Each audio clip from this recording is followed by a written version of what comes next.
इहलोकीचा हा देह देव इच्छिता ते पाहे. धन्य मी जन्मा आलो दास विठोबाचे झालो. आयुष्याच्या साधने बोलू नका. सच्चिदानंद पदवी घेणे. तुका म्हणे पावटणी करू स्वर्गाची निशाणी. धन्य मी जन्म आलो दास विठोबाचे झालो. पणंगा करो प्रथम नमन.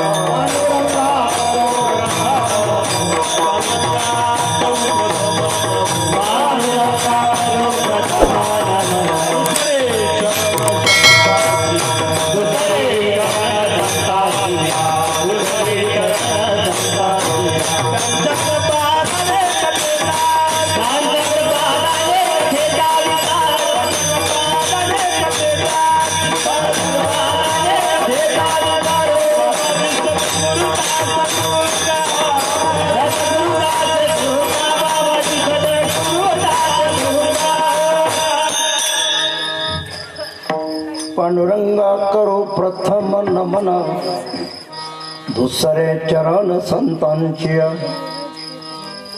त्यांचे कृपादाने कथेचा विस्तारू. बाबाजी सद्गुरु दास तुका. प्रस्तुत कीर्तन रूपी सेवेकरिता निवडलेला अभंग विश्ववंदनीय संत वैराग्याचे महामेरू संत सम्राट जगद्गुरु तुकाराम महाराज यांचा मनुष्य जीवनाचं सामर्थ्य सांगणारा, मोल सांगणारा आणि अंतिम साध्य सांगणारा उत्कृष्ट अशा प्रकारचा अभंग या ठिकाणी सेवेसाठी निवडलेला आहे. ट्रबल द्या आणि थोडा आवाज वाढून ठेवा.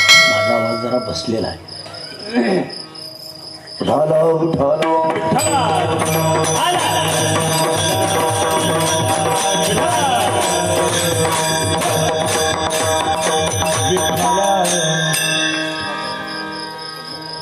आजची ही सेवा तुम्हा सर्व गोष्टी बांधवांच्या प्रेमास्तव माझ्याकडे आलेली आहे. आणि या सेवेच्या निमित्ताने या संपूर्ण भूम आणि परिसरातील बांधवांचं, माता भगिनीचं मला दर्शन झालेलं आहे.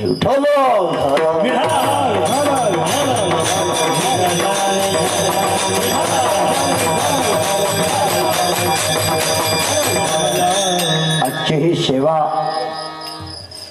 बऱ्याच दिवसापूर्वी आमचे परमस्नेही याच गावचे सुपुत्र हरिभक्तपरायण बाबर महाराज आणि चिंचोली या ठिकाणी सांगून ठेवलं, महाराज आम्हाला एक भूममध्ये सेवा द्या. त्याच्यानंतर तुमच्या अनेक बांधवांचे माझ्याकडे फोन आले आणि या सेवेच्या निमित्ताने उपस्थित सर्व आदरणीय वडीलधारी मंडळी, सर्व वडीलधाऱ्या मंडळीला प्रणाम करतो.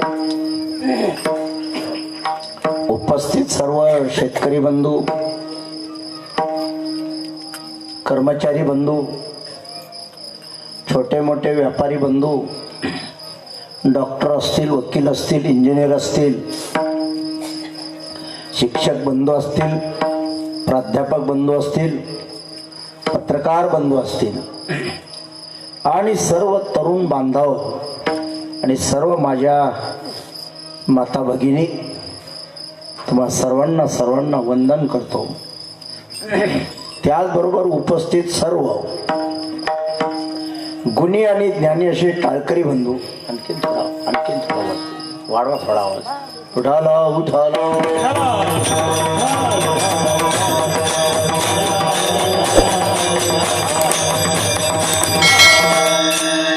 उपस्थित सर्व गुणी आणि ज्ञानी असे टाळकरी बंधू, ठीक आहे. आत्ताच गोड अशी चाल झाली या ठिकाणी. माझे परमस्नेही हरिभक्तपरायण बाबासाहेब शिंदे महाराज वैद्यकिनीकर तालुका पाटोदा ख्यातनाम गायनाचार्य आहेत, उत्कृष्ट कीर्तनही करतात आणि त्यांना उत्कृष्ट अशी साथ दिली आमचे परमस्नेही ख्यातनाम कीर्तनकार गायनाचार्य भागवताचार्य हरिभक्तपरायण आदरणीय बाबर महाराज. तसे तुम्ही सर्वच एका गुणीबळी अशी गुणवान मंडळी या ठिकाणी उपस्थित आहात. मला तुमची काही नावं माहीत नाहीत, पण तुमच्या सर्वांच्या बद्दल माझ्या अंतःकरणात सारखं प्रेम आहे. आणि उपस्थित सर्व मान्यवर प्रमुख असे बांधव,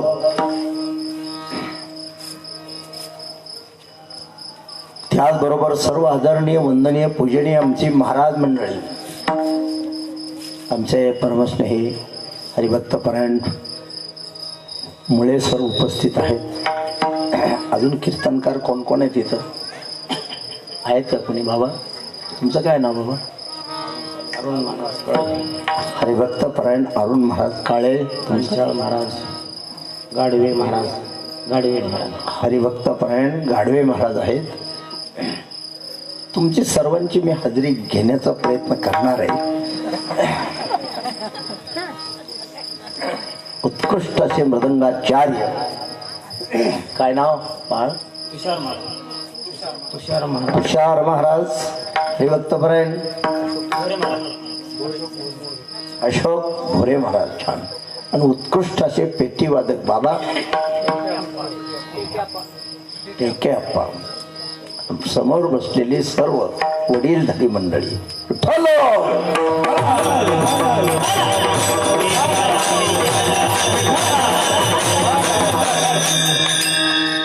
आमच्या गोष्टी बांधवांची काय काय आडनाव आहेत बरं? मला वाटतं बागडे आहेत. तुम्ही बागडे बाबा आहेत ना? वरवडे बाबा आहेत इथं पोहोचले. पुन्हा सांगा नाव. गुरसाळी बाबा. तुमचं आडनाव काय? मी बागडे भेटला. बरं झालं आम्हाला येडे भेटते, बागडे भेटली इथं. माणूस सहज म्हणतोय येडे बागडे. येडे वेगळे पण बागडे वेगळे. बागडे येडे नाहीत, बागडे खूप हुशार आहेत.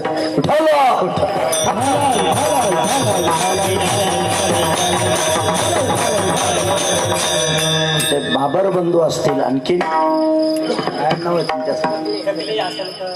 टकले बंधू असतील, अक्कलकर बंधू असतील, अक्कलकर आसलकर. मला वाटलं पुन्हा इकडे काही आणखीन वेगळं नाव आहे काय? आसलकर. इथला पण आहेत आसलकर आहेत ना पाहुणे ते. आणखीन नवले बंधू, म्हेत्रे बंधू, राहिलेले सर्व आणि सर्व आमचे भूमकर बंधू आणि माझ्या माता भगिनी, तुम्हा सर्वांना या नवीन वर्षाच्या लाख लाख शुभेच्छा देतो.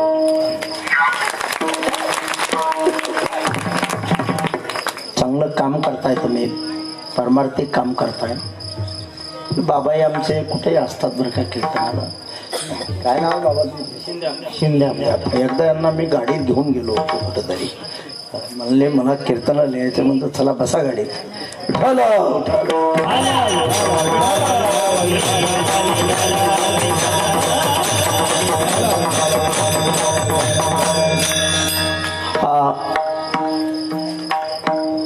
चौंडेश्वरी देवी शाकंभरी महोत्सवाच्या निमित्ताने चाललेला हा ज्ञानयज्ञ सोहळा.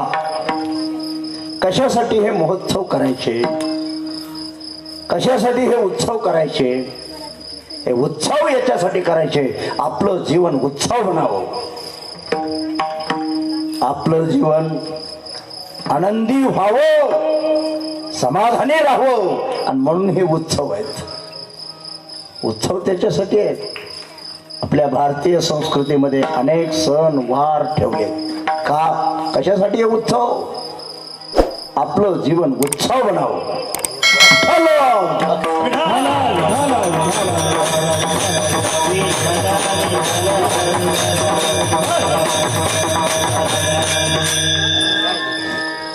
काय नको काय नको काय मला सर्दी ती झालेली जरा काय नको तेव्हा देतात ज्यावेळेस लागल त्यावेळेस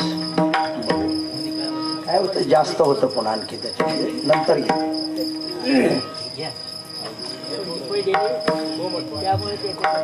नको पुन्हा घे नंतर घे विठ्ठल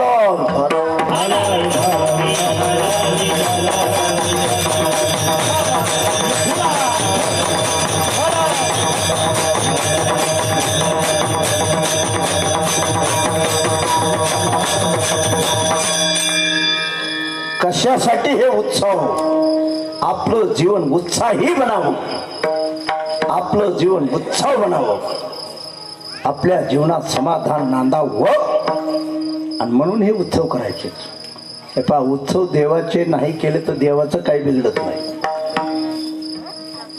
संतांच्या पुण्यतिथ्या नाही केल्या संतांचं काही बिघडत नाही मग का करायचे आपलं बिघडू नाही म्हणून हे करायचे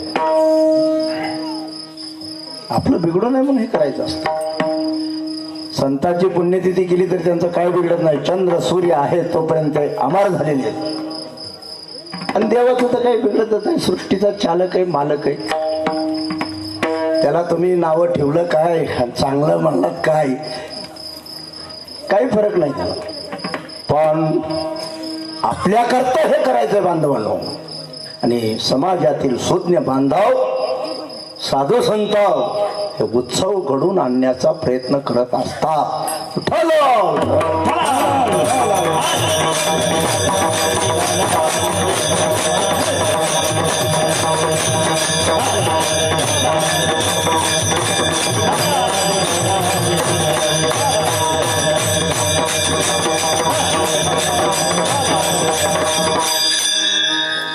चांगल्यापैकी तुम्ही या ठिकाणी हा उत्सव पार पाडताय म्हणून पुन्हा एकदा तुम्हाला धन्यवाद देतो साऊंड सिस्टीम चांगली आहे मंडप छान आहे आणि भाविक भक्तांची माता भगिनींची उपस्थिती सुद्धा चांगल्यापैकी आहे म्हणून सप्ताहाचे सर्व संयोजक आयोजक सहकार्य करणाऱ्या बांधवांना धन्यवाद ठलो ठलो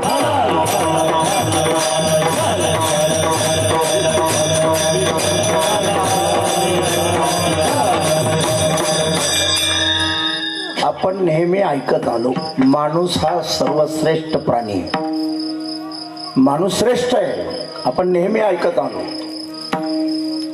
कशामुळे माणूस श्रेष्ठ आहे बरं चांगलं खातो म्हणून चांगले कपडे वापरतो म्हणून चांगल्या घरात राहतो म्हणून कशामुळे माणूस श्रेष्ठ आहे सांगा बुद्धीमुळं बुद्धी तर कोणाला नाही सगळ्याला बुद्धी दिली आहे बरोबर आहे तुमचं की प्रत्येकाला असं वाटतं की माणूस हा बुद्धिमान प्राणी आहे म्हणून श्रेष्ठ आहे नाही नुसत्या बुद्धीमुळं माणूस श्रेष्ठ नाही मग विचार करणारी बुद्धी भगवंताने फक्त माणसाला दिली आहे नुसत्या बुद्धीला किंमत नाही विवेक नावाची बुद्धी पाहिजे चांगलं काय वाईट काय सत्य काय मिथ्या काय शाश्वत काय नश्वर काय योग्य काय अयोग्य काय याचा निवाडा करणारी बुद्धी भगवंताने फक्त माणूस नावाच्या प्राण्याला दिली आणि म्हणून माणूस श्रेष्ठ आहे एका विचार करणाऱ्या बुद्धीच्या बळावर विवेक बुद्धीच्या बळावर बुद्धी तर मुंगीला सुद्धा आहे हो मुळे सर बुद्धी मुंगीला सुद्धा आहे का नाही ढासाला सुद्धा बुद्धी आहे या माणसाची दाढी वाढलेली तिथं डास कधीही चावण्याचा प्रयत्न करत नाही त्याला माहिती आहे इथं बोरिंग होत नाही कानाच्या आणि त्या डोळ्याच्या इथं मध्ये चावतो तो बरोबर की नाही केसात कधी डास चावलेलं पाहिलं का डोक्याला कधी त्याला माहित आहे बुद्धी आहे मुंगीला सुद्धा बुद्धी आहे हजारो मुंग्या लाईन धरून चालतात की नाही बुद्धीशिवाय चालतात बरोबर आहे पण माणसाला म्हणावं लागतं लाईन धरा कधी कधी दिंडी गावाजवळ आल्यावर माणसाला म्हणावं लाईन धरा म्हणावं लागतं की नाही. कोण श्रेष्ठ आहे असं नाही म्हणता येणार.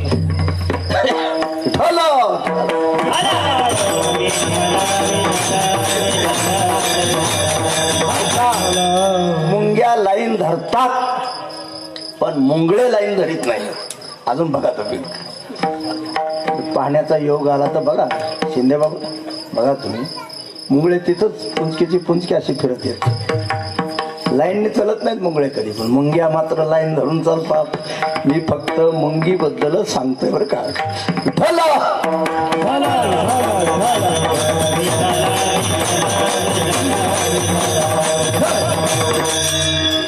ऐका आता मुंगीला बुद्धी आहे ती लाईन धरून चालतीये पण घाण जागेवर टाकलेली साखर मुंगी उचलती खाते. घाण जागेवर पडलेली साखर माणूस कधीच खाणार नाही. का विचार करणारी बुद्धी भगवंताने माणसाला दिली. सारा सार विचार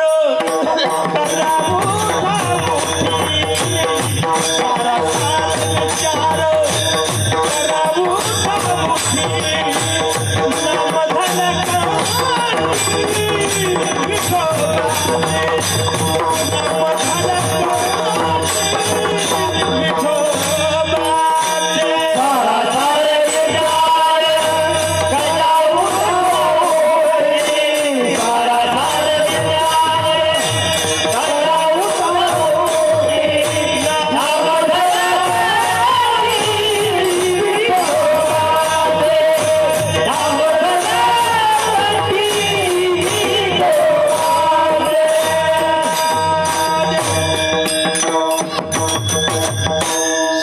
सार विचार करा उठा उठी नामधरा कंठी विठोबाची. सार काय आसार काय याचा निवाडा करणारी बुद्धी भगवंताने माणसाला दिली आहे. चांगलं काय वाईट काय. घाण जागेवर टाकलेली साखर मुंगी उचलते खाते पण घाण जागेवर पडलेली साखर माणूस कधीच खाणार नाही. का विचार करणारी बुद्धी भगवंताने फक्त माणूस नावाच्या प्राण्याला दिली. दुसरं उदाहरण सांगतो. चोराचा सासू कुत्र्याला लवकर लागतो का माणसाला. म्हणजे आपल्यापेक्षा कुत्र्याचे कान सतेज आहेत ना. पण कीर्तन ऐकून कुत्र्याला आनंद होतो का नाही होत. नाही तर बिचारे येऊन बसले असते. मग नुसते कान सतेज असून काय उपयोग. तीक्ष्ण कान असून काय उपयोग. ऐका नुसत्या बुद्धीला किंमत नाही. समजा आपण वस्तीवर राहतो रात्री 1:30 वाजता आपले जवळचे नातेवाईक वस्तीवर आले रात्रीच्या. पुत्र त्यांचा सुद्धा दांडळा काढते फाडतोय वेळ प्रसंग. कान तीक्ष्ण आहेत. कुणीतरी आलंय ते पळतंय त्यांच्या मागं.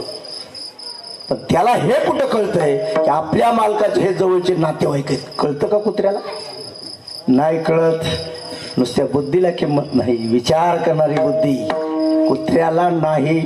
आणि विचार करणारी बुद्धी जर कुत्र्याला असते तर अनेक माणसाचे ऍक्सिडेंट मोटरसायकलवाल्याचे कुत्र्याने घडविलेच नसते. पुढे पळता पळता माघारी फिरत आहे. मोटरसायकलवाला त्याच्या अंगावून पडत आहे काही त्याचं टंगडं मोडतंय. ऐका असे कितीतरी उदाहरणं देता येतील. का माणूस श्रेष्ठ. विवेक सार काय न असार काय चांगलं काय न वाईट काय याच्यातला फरक फक्त माणसालाच कळतो. सीमित बुद्धी आहे इतर पशु पक्ष्याला किड्या मुकड्याला. अजून एक उदाहरण सांगू. उठा जाऊ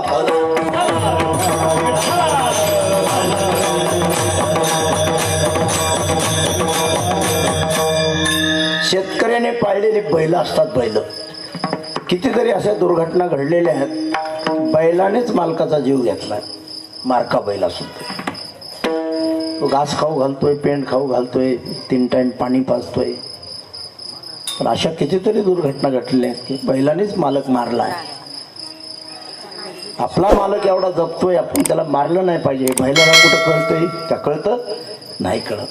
हा हे त्याला एवढंच कळतंय, दांड्या जर वर उचलल्या ते मानाखाली घालतील, कोप्यापासून कारखान्यापर्यंत नेतील, कारखान्यापासून कोप्यापर्यंत आणतील. त्याच्या पलीकडे दुसरं तुम्ही उगा एखाद्या गावाचं त्यांना नाव सांगा, कुठं समजा तुम्ही लांब गेला तर त्यांना मला चला भूमकडे, बैल येतात कधी भाऊ हानीतच आणावं लागतं. आपल्याला कासऱ्यामध्ये ओढूनच आणावं लागतंय. बुद्धी आहे, सीमित बुद्धी आहे, पण माणूस एक असा प्रगल्भ प्राणी भगवंताने निर्माण केला, म्हणून मनुष्य जीवन हे सर्वश्रेष्ठ आहे. स्वर्गातील देव भगवान परमात्म्याला म्हणतात, हे भगवान मृत्यूलोकी व्हावा जन्म आम्हा. मृत्यूलोकी व्हावा जन्म आम्हा. मृत्यूलोकी व्हावा जन्म आम्हा. मृत्यूलोकी व्हावा जन्म आम्हा. स्वर्गीचे अमर आई ताज देवा. स्वर्गीचे अमर आई ताज देवा. मृत्यूलोकी व्हावा जन्म आम्हा. मृत्यूलोकी व्हावा जन्म आम्हा.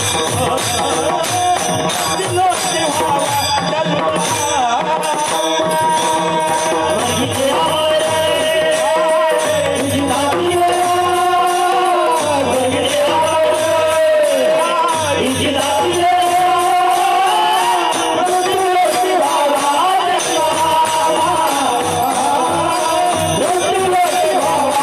देवा. मृत्यूलोकी व्हावा जन्म आम्हा.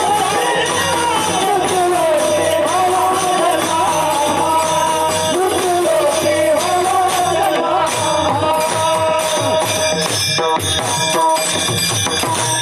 मनुष्य जीवन सर्वश्रेष्ठ आहे हे स्वर्गातल्या देवाला कळलंय, आपल्याला मिळालंय. त्यांच्यापेक्षा आपण भाग्यवान आहे. म्हणून ते भगवान परमात्म्याला म्हणतात, हे भगवान आम्हाला या मृत्यू लोकामध्ये पुन्हा माणसाचं शरीर मिळावं, व ते पुरुषाचं असेल किंवा स्त्रीचं असेल, पण माणूस बनवा आम्हाला. आणि आपण माणसं झालो तयार. किती भाग्यवान आहेत आपण. मनुष्य जीवन मिळालं, पण मिळून जर नाही कळालं तर व्यर्थ आहे. कशासाठी मिळालं हे कळावं, एवढाच मुद्दा आहे फक्त. मिळलं, पण मिळण्याच्या पुढं फक्त कळलं पाहिजे. बहिणाबाई चौधरी एके ठिकाणी म्हणतात, पक्ष्याने घरटं विणलेलं बहिणाबाईंनी पाहिलं. खोप पाहिला ना तुम्ही? कशाचा असतो? गवताचा असतो. किती वेळ पाऊस होऊ द्या, अजिबात पाणी आत शिरत नाही. आपल्या स्लॅबच्या बिल्डिंगी सुद्धा पाझरत्यात. बहिणाबाईने ते खोप विणलेलं पाहिलं. दोन रस्ते, खालून एक रस्ता, संकट काळात बाहेर पडण्यासाठी एक रस्ता.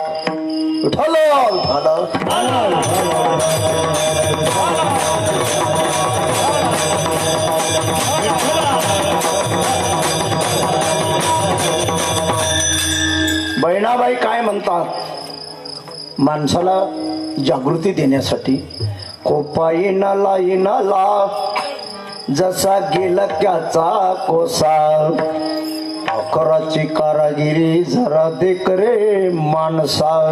अरे माणसा, पाखराकड पहा, तेचे उलोसीच चोच, तेच दात तेच ओठ, तुला दिलं र देवान 2 हात 10 बोट. त्या पक्षाला जी चोच आहे ते दाताचं काम करते, ओठाचं काम करते. तिचे उलोसीच चोच, तेच दात तेच ओठ, तुला दिलं र देवान 2 हात 10 बोट. तर हे दळभद्री माणूस म्हणतोय, देवाने आपल्याला काय दिलं? हे जे शरीर दिलं याच्यापेक्षा श्रेष्ठ काहीच नाही. हे बेसमेंट आहे. मनुष्य शरीर मिळणं हे फार भाग्याचं लक्षण आहे. आणि मिळाल्यानंतर देवाच्या प्राप्तीची तीव्र इच्छा होणं आणखीन विशेष भाग्य आहे. आणि त्याच्याही पुढं देवाच्या प्राप्तीची तीव्र इच्छा झाल्यानंतर एखाद्या संत महंताची कृपा महापुरुषाचा आशीर्वाद मिळणं ही विशेष दुर्लभता आहे. म्हणून मनुष्यत्व दुर्लभ आहे, मुमुक्षत्व दुर्लभ आहे आणि महापुरुषाची कृपा आणखीन दुर्लभ आहे. विठ्ठल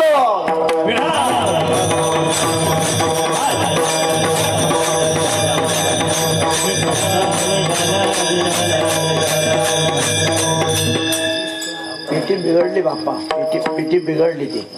काहीतरी अडकलं त्याच्यामध्ये. तुम्ही आता थाप द्यायचा. माझं बोलणं संपलं की थाप टाकायच्या, बोलताना थाप टाकायची नाही. विठ्ठल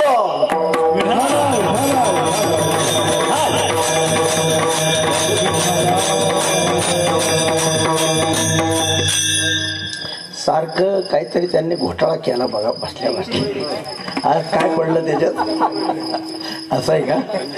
त्याच्यातलं पडलं ते त्याचा स्वरच बिघडला. वर आला. बरं बरं ठीक आहे बाबा, राहू द्या, काय नाही, तुमच्यावर नाही येत काही, राहू द्या. विठ्ठल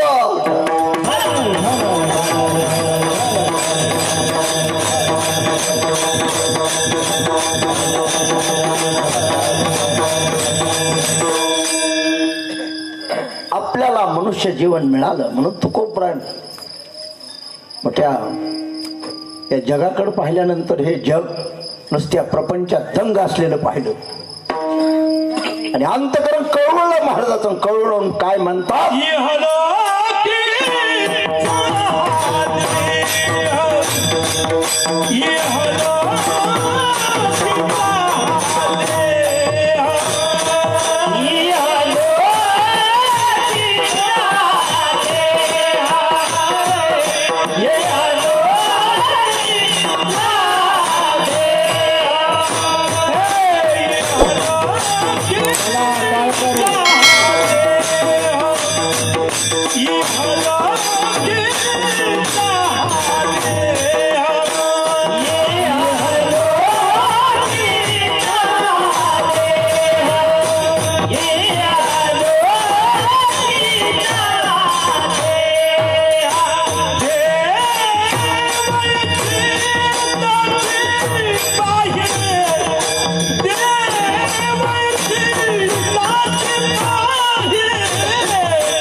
जगाकडे पाहिलं आणि हे जग प्रपंचामध्ये दंग असलेलं पाहिलं आणि काय म्हटले तो कोपराय, इह लोकीचा हा देह देव इच्छिता ते पाहे.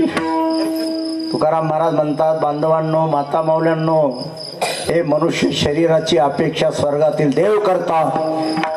स्वर्गातील देवाला दुर्लभ असणारं मनुष्य शरीर आपल्याला मिळालं आणि आपण याचा दुरुपयोग करू लागलो. आपण याचं सामर्थ्य, याचं मोल, याचं अंतिम साध्य न कळल्यामुळं आपण अज्ञानाच्या झोपेमध्ये दंग झालो आणि मग कळून म्हणतात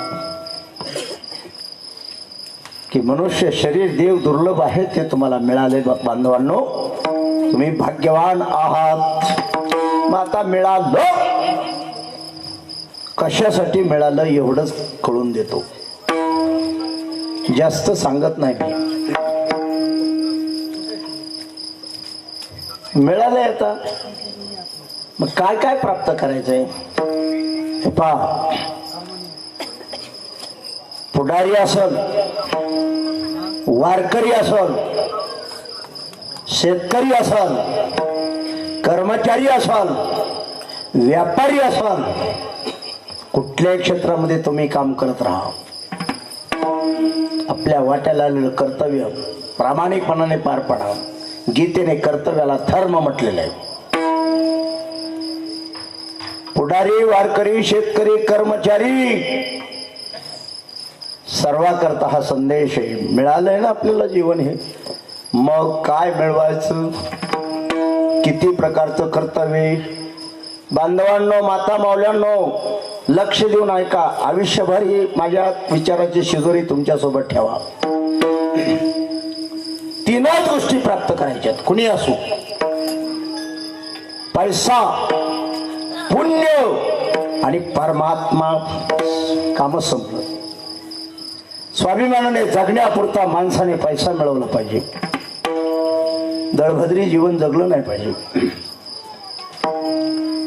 आपल्याला अन्नाची गरज आहे, वस्त्राची गरज आहे, निवाऱ्याची गरज आहे, मुलाबाळांच्या शिक्षणाची गरज आहे, सप्ताह करण्यासाठी सुद्धा पैशाची गरज आहे आणि दैनंदिन गरजा भागवण्यासाठी सुद्धा पैशाची गरज आहे की नाही.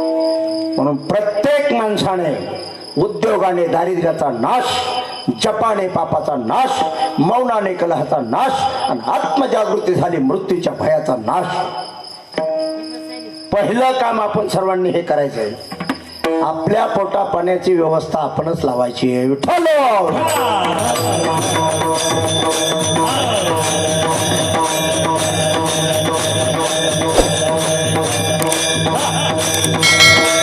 आजच्या कीर्तनात एवढं सांगणार मी. काय मिळवायचं, पैशाची प्राप्ती हे सामान्य कर्तव्य आहे. आपल्याला स्वाभिमानाने जगायचं आहे. पैसा हवाय, पैसा ही जीवनाची गरज आहे, हे साधन आहे का नाही. जगण्यासाठी पैसा लागतोय. पैशाची प्राप्ती हे पहिलं कर्तव्य आहे माणसाचं. पण किती पैसा मिळवा, मृत्यूच्या एका झटक्यात सगळं सुटून जाते. रात्री वडवणी तालुक्यामध्ये चिंचवणला फार मोठा सप्ताह चालू आहे. तिथं होतो रात्री. तिथं बोलता बोलता एक मुद्दा सांगितला. म्हणलं गरजेपुरतं धन, निरोगी तन आणि समाधानी मन असावं असं आमच्या साधू संतांची इच्छा आहे. हे ज्ञानोबरायला सांगायचे, हे तुकोबरायला सांगायचे, हे सर्व संतांना सांगायचे. आमच्या बांधवाकडे, आमच्या माता माऊल्यांकडे गरजेपुरतं धन, निरोगी तन आणि समाधानी मन. बस आज तुम्हाला या ठिकाणी सांगतो, तीनच गोष्टी मिळवायच्यात. पैसा, पुण्य आणि परमात्मा. याच्या पलीकडे नाहीच आहे काही. हो, किती महाराज फिरला ना, परमेश्वर प्राप्तीच्या पुढं, मुक्तीच्या पुढं नाहीच आहे काही. पण ते सांगायचं झालं ते दाखवायसाठी सांगणार आपली विद्वत्ता. विठ्ठल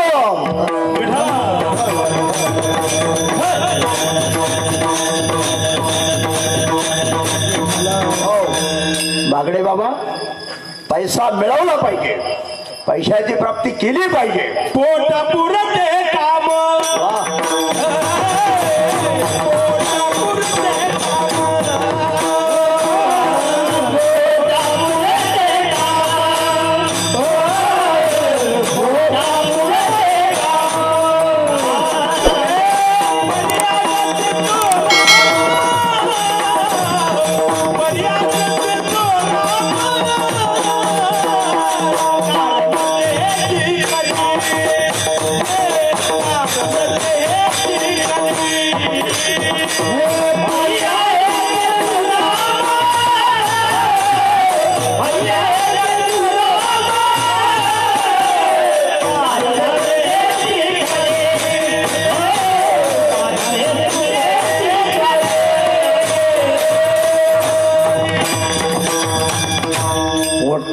करते काम परी आगत्य तो राम. पोटापुरतं काम करा, पोटापुरता दाम मिळाल, पण तो दाम टिकून ठेवण्यासाठी मिळालेला दाम व्यसनात जाऊ नये म्हणून रामाचं पुन्हा स्मरण करा. ऐका, पैसा मिळवणं हे आपलं सामान्य कर्तव्य. मिळवलं पाहिजे, दलिंदर जीवन जगलं नाही पाहिजे. भिक्षा पात्राविळीने जोडो जुने लाजीरवाने हातात कटोरं घेऊन भीक मागत फिरणं, तुकोबरा म्हणतात हे लाजीरवाणं जी नाही. भीक मागत फिरलं नाही पाहिजे हातात कटोरं घेऊन. आपल्या पोटा पाण्याची व्यवस्था आपणच लावली पाहिजे. आपल्याला हात दिलेत, बुद्धी दिली, बरोबर आहे की नाही? पण पैसा हे साधन आहे, ते साध्य नाही हे लक्षात ठेवा. मिळवा, पण 1 रुपया सुद्धा सोबत येत नाही. काय सोबत येते? फक्त पुण्य सोबत येते, पैसे सोबत येत नाहीत. तिकडं वर पैसे चलत नाहीत, खाली चलते वशिला लावायला. विठ्ठल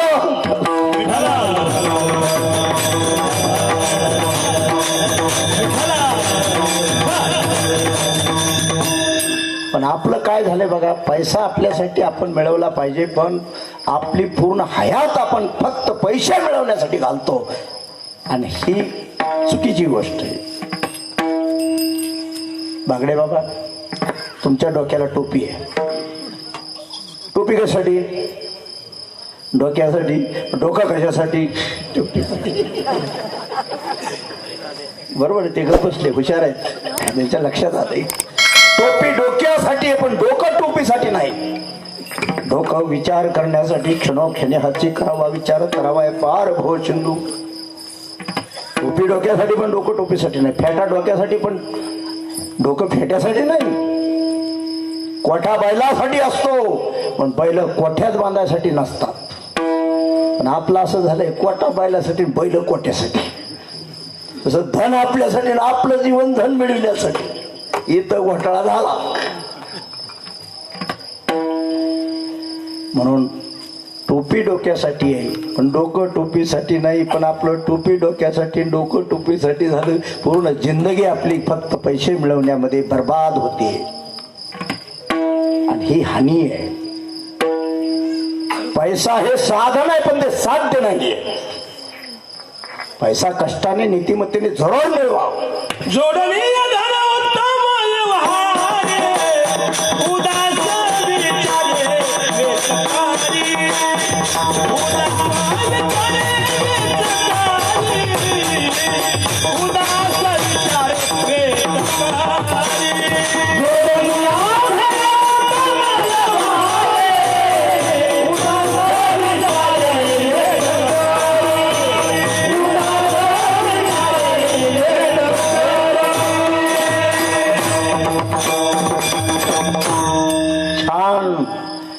पण पैसा मिळवत मिळवत बांधवांनो पुण्य प्राप्त करा.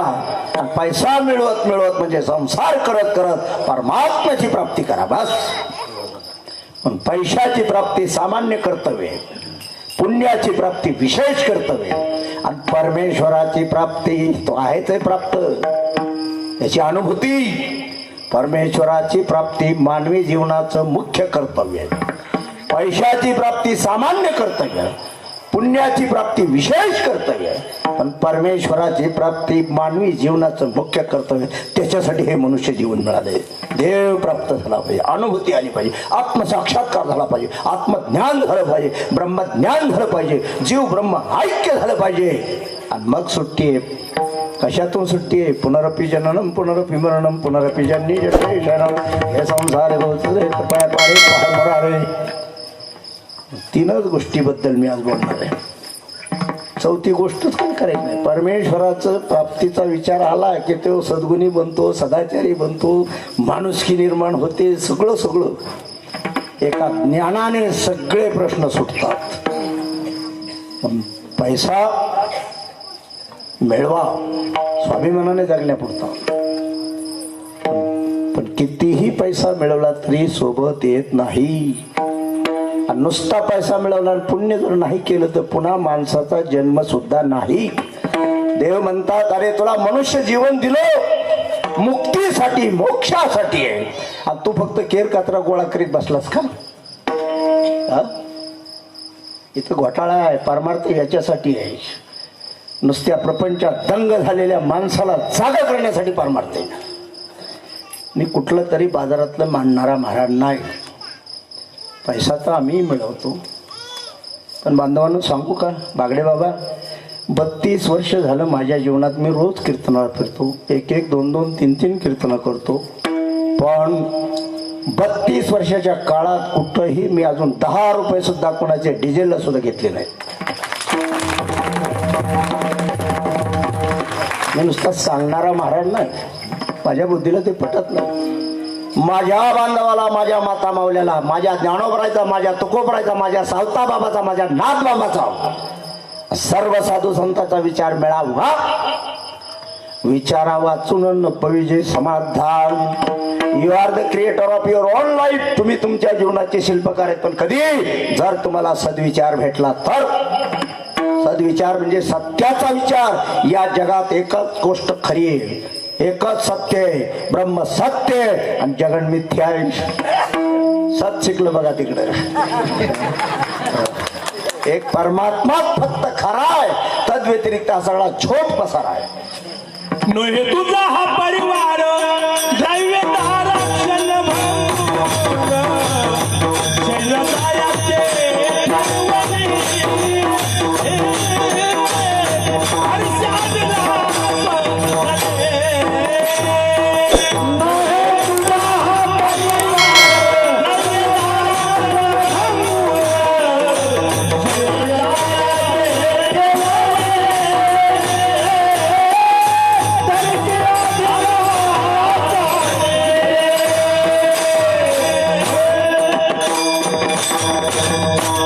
रक्षण काय नाही तर नोहे तुझा हा परिवार. हे नातं गोतं सुद्धा एक जन्मापुरत आहे.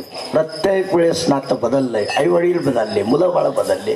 प्रत्येक जन्मात वेगळी मुलं, प्रत्येक जन्मात आई वडील वेगळी. इथं आई वडिलांवर प्रेम करावं तो भाग वेगळा, पण नोहे तुझा हा परिवार द्रव्यतारा क्षणभंगुर. शरीर जायाचे ठेवणे दर्शे अभिलास धने. पंचमहाभूताचे ठेव ज्याची त्याला देऊन टाकावं लागते, याची राख होते. राख न होता तुम्ही जर परमार्थ केला तर विभूती होईल. विभूती, राखात आणि विभूतीत फरक आहे. आपल्या घरच्या कामाला, स्वयंपाकाला जी लाकडं आली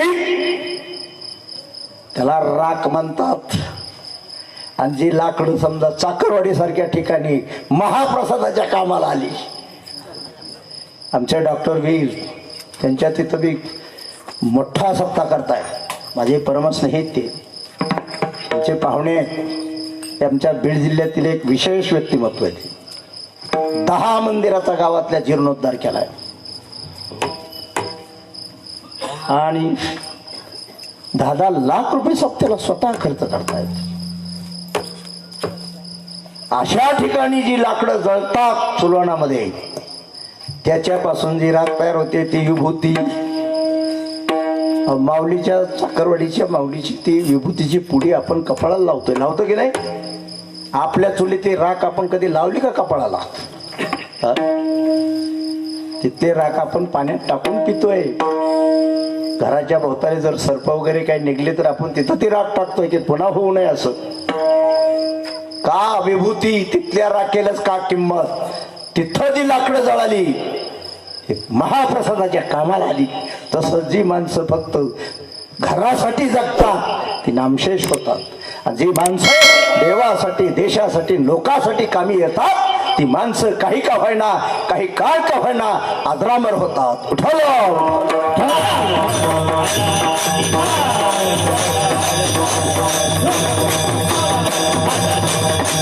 आणि म्हणून बांधवांनो, मी गर्व म्हणून नाही सांगत. तुम्ही असं म्हणाल बाबा घड्याळाकडे सारखं बघू नका तुम्ही, मला काय ते आवडत नाही.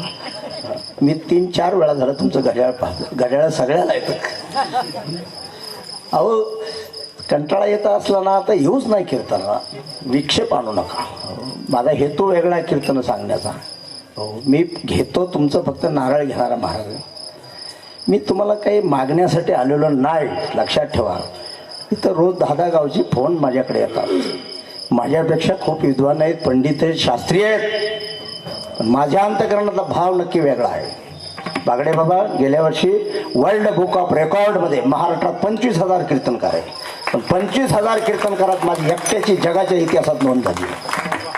31 वर्ष स्वतःची गाडी, स्वतःचं डिझेल पायावर ठेवल्यासुद्धा कोणी 10 रुपये मी अद्याप घेतलेले नाहीत. वेळेच्या पुढं कीर्तन जाऊ देत नाही, मला आवडत नाही, पण घड्याळसारखं बघू नका. नाही तर तुम्ही तिथून उठान बाजूला बसा. उठालो उठालो.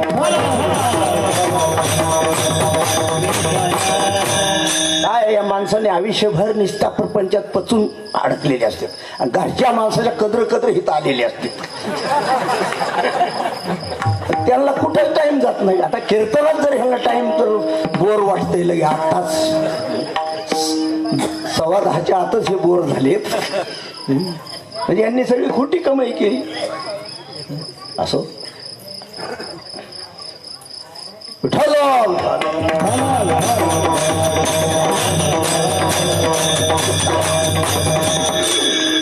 काय सोबत येत आहे? पैसा सोबत येत नाही, पण पैशाला महत्व द्यायचं. पण पैसा हे साधन आहे, साध्य नाही, हे लक्षात ठेवून महत्व द्यायचं. पैसा प्राप्त करत करत पुण्य प्राप्त करायचं. दान केलं तर धन पवित्र होत असतं, सेवा केली तर तन पवित्र होत असतं, कथा कीर्तन ऐकलं, हरिनाम घेतलं तर मन पवित्र होत असतं.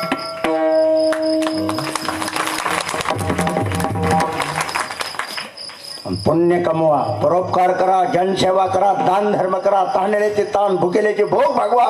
तुका मने फार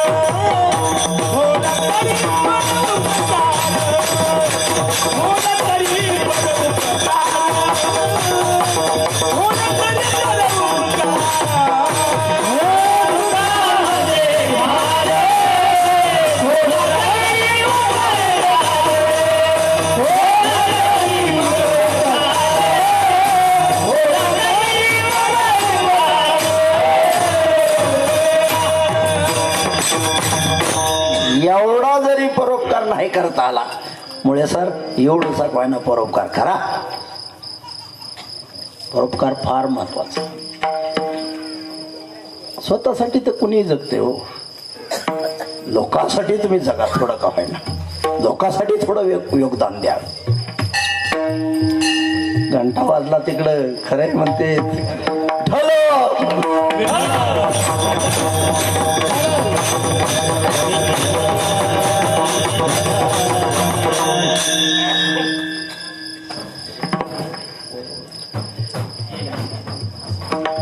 परवा पांडुरंगाच्या मंदिरामध्ये 30 तारखेला कालच्या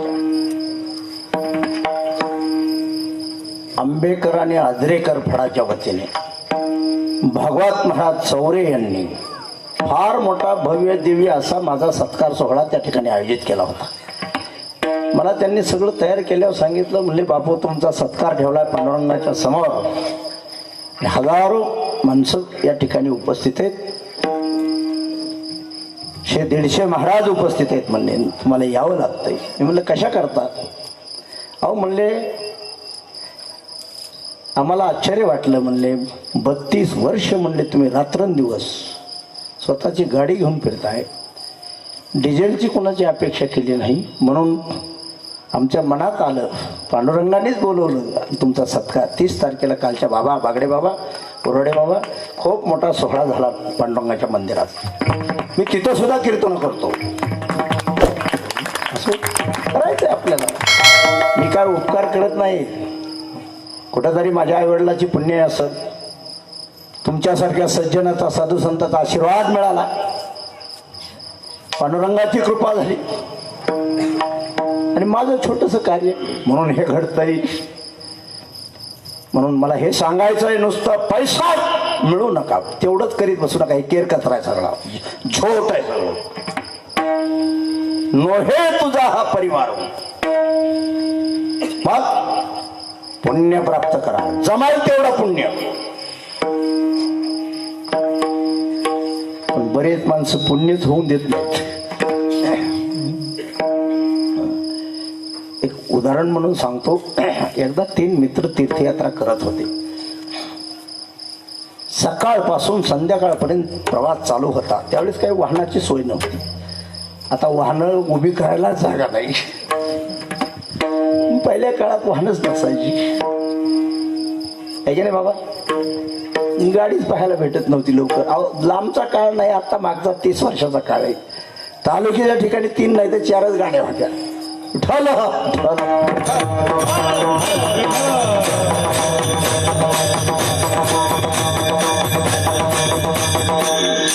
तिघजण फिरत होते.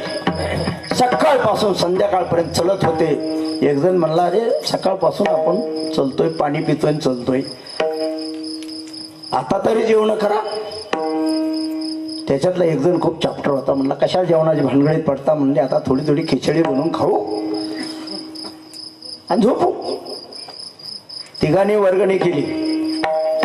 उत्कृष्ट खिचडी बनवली, पण खिचडी तिघाल पुरायपुरती नव्हती. त्याच्यातला एक चॅप्टर होता. तो म्हणला, आपण असं करू, खिचडी काय तिघाल पुरत नाही म्हणले. मग तिघांनी झोपायचं म्हणजे, आणि ज्याला चांगलं स्वप्न पडेल त्याने खिचडी खायची. आता पोटातच काही नाही सकाळ, पण झोपातच कशी येतात की ह्या गावून त्या गाव व्हायचे उलटे पालते.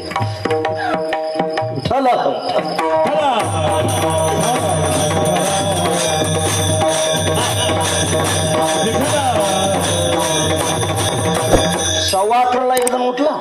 मला उडा, फार चांगलं स्वप्न पडलं. झोपलाच नव्हता.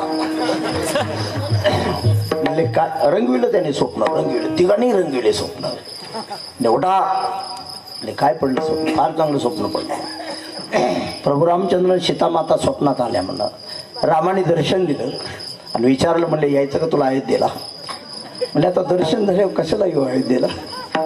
रामाचं सीता मातेचं दर्शन झालं, मी भाग्यवान आहे म्हणला या दोघांना. दुसरा ह्याच्यापेक्षा जरा चॅप्टरच होता. तो म्हणला, झालं का तुझं एवढंच आनंद स्वप्नात. म्हणजे हो, माझ्या स्वप्नात म्हणजे भगवान शंकर आणि पार्वती माता आले. दर्शन तर दिलं, पण भगवान शंकराने खांद्यावर घेतलं, कैलासाला नेलं, तिथून आणून इथं सोडलं. म्हणजे तुला कुठे रामाने अयोध्येला नेलं. तुझ्यापेक्षा माझं स्वप्न चांगलं ठरलं. तिसरा या दोघांपेक्षा बी चॅप्टर होता. तो म्हणला, झालं का तुम्ही दोघांचं सांगायचं. म्हणजे हो. म्हणलं, आता माझं सांगू का कसं. म्हणजे सांग ना. मला माझं सांगायसारखंच नाही म्हणलं. जगून वाचून उठलो, इतकं खतरनाक स्वप्न पडलं म्हणलं मला. म्हणजे असं काय पडलं, मला सांगायसारखंच नाही.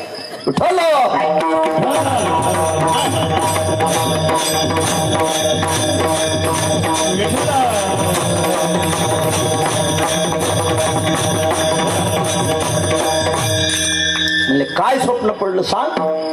जे पडलं असेल ते सांग म्हणते. मला सांगा म्हणतात तर सांगतो. काय नाही म्हणलं, मी असा पाठीवर झोपलो होतो म्हणलो, गाढ झोपेत होतो. आणि मात्र माझ्या स्वप्नात आले. आणि आले ते आले असे टप्पू गदा घेऊन आले. म्हणजे मोठी गदा आणली. म्हणजे मात्र आल्या बरोबर म्हणले माझ्या छातीवर बसले. कोण? मात्र आणि एका हात छातीवर बसले आणि एका हाताने माझा गळा दाबला. म्हणजे तो ह्या दोघांना सांगत आणि मला गदेचा हात डोक्याकडे आणला. तर वाट म्हणले, खातो का नाही खिचडी.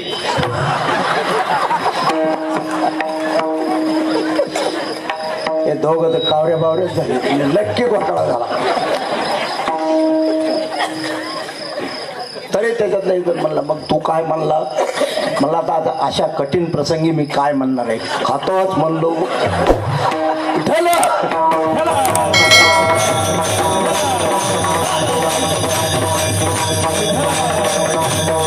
बरं म्हणले, पुढे काय झालं. म्हणले, खातो म्हणलं. उठलो, जिथं पातेलं ठेवलं होतं तिथं गेलो, बसलो, मांडी घालून बसलो. म्हणले पुढं. म्हणले पुढं काय. म्हणले खाल्ली. म्हणले खरंच खाल्ली काय. जाऊन बघते, खरंच खाल्ली. मला नाही खाऊन मरू काय. आता सांगा, अशी जर बुद्धी असेल तर कहा परोपकार व्हायचा. आणि ही दुर्बुद्धी नष्ट करण्यासाठी परमार्थ आहे, पापाचा क्षय करण्यासाठी हे हरिनाम आहे. कीर्तन कीर्तन म्हणजे काय? कीर्तन म्हणजे नामस्मरण. नामसंकीर्तन साधन पै सोपे जळतील पापे जन्मांतरीचे. अंतकरणातील दोष हटवण्यासाठी, पाप बुद्धी नष्ट करण्यासाठी, अंतकरण मन स्वच्छ सरळ निर्मळ करण्यासाठी हे कथा कीर्तन आहेत. जागृती देण्यासाठी कथा कीर्तन आहे. अंतकरण स्वच्छ सरळ पात्रता अंतकरणाचे तयार करण्यासाठी हे कार्यक्रम आयोजित करायचे. आणि मग हे जीवन उत्सव बनतंय. पण आतली घाण निघाली पाहिजे, लक्षात ठेवा. मग परोपकार करा, जमल तेवढा परोपकार करा. फक्त तुमच्या सोबत तुमचं पुण्य येणार आहे, बाकी काही येत नाही. किती ताण खैसून जरी पैसे तुम्ही कमवले तरी माग पोरायची नातवाचीच मजा. तुम्ही काय लय पिळ हाणू नका. विठ्ठल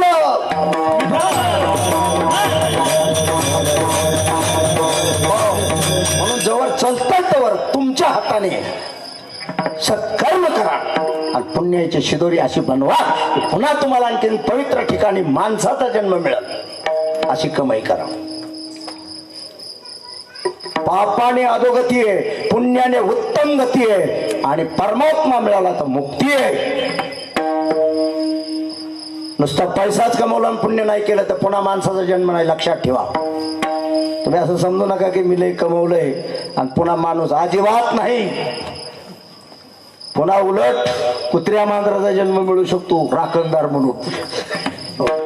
पण पैशापेक्षा पुण्य संपत्तीला विशेष महत्व द्या.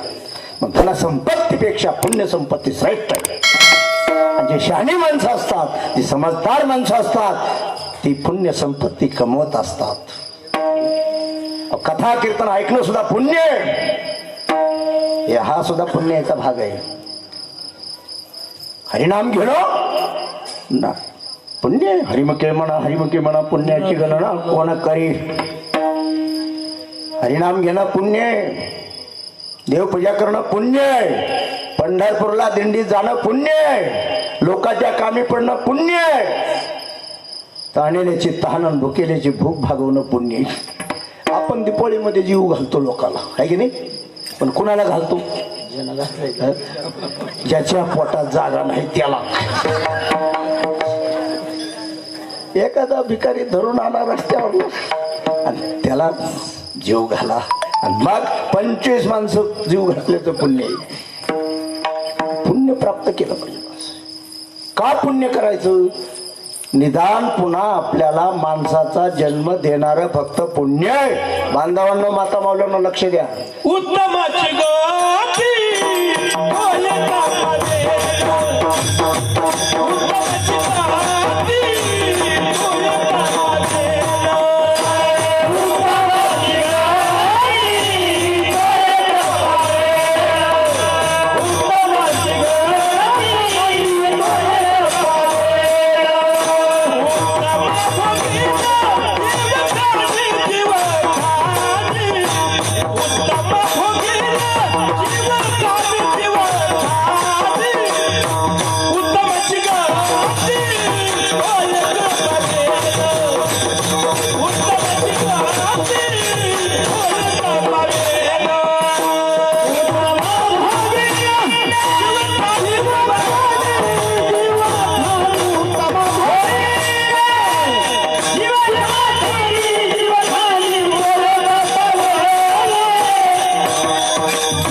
परोपकाराने पुण्य, जनसेवेने पुण्य, दान धर्माने पुण्य, हरिनामाने पुण्य, कथा कीर्तन ऐकल्याने पुण्य, लोकाला आडवा हात केल्याने पुण्य, मदत करा.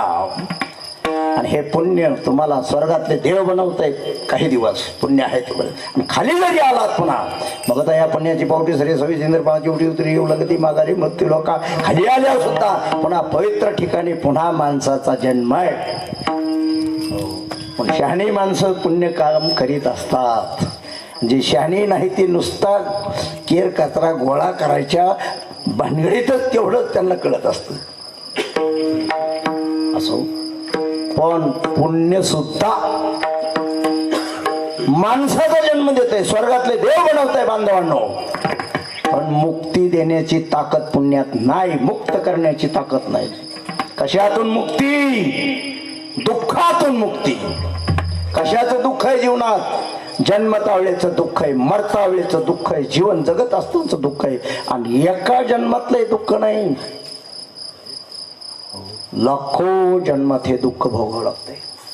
आणि सगळ्या दुःखाचा कारणासह अंत झाला पाहिजे.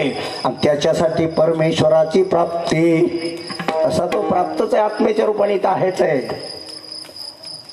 आणि म्हणून जीवनामध्ये 3 गोष्टी तुम्ही मिळवायच्यात. पैसा सामान्य कर्तव्य, पुण्यप्राप्ती विशेष कर्तव्य, आणि परमेश्वराची प्राप्ती मानवी जीवनाचं मुख्य कर्तव्य. पैसा ठीक करतो परिस्थिती, पुण्य देतं उत्तम गती, परमात्मा मिळाला तर मुक्ती. कशातून मुक्ती? पुन्हा जन्म, पुन्हा मृत्यू. काय प्रमाण आहे महाराज? किती वेळा जन्म यावे,